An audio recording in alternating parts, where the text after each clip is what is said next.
Hello guys, welcome back to my YouTube channel. Today we will see how to create grids and levels in Revit architecture. For creating grids, go to the architecture. Right hand side you see the grids. There are multi-line for creating grids. First is line. If our grid in straight line, then choose this.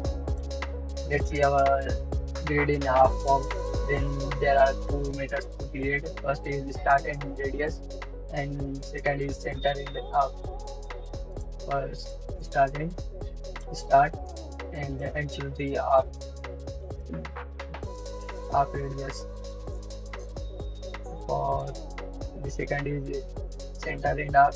Create center of the radius and length of the radius. Just create.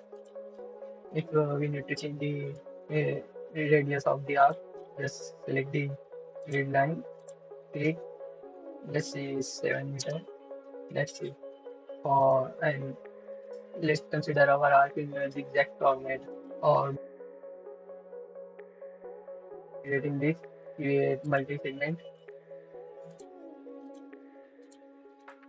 zigzag, just click, okay, finish.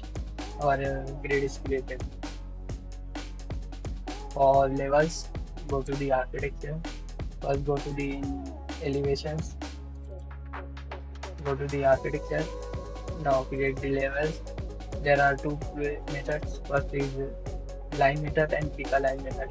For line method, just we need to create as per the floor area height. It creates pick a line of say let's consider our floor height is 3 meter. Just 3 meter and pick the level. Create it automatically create the levels.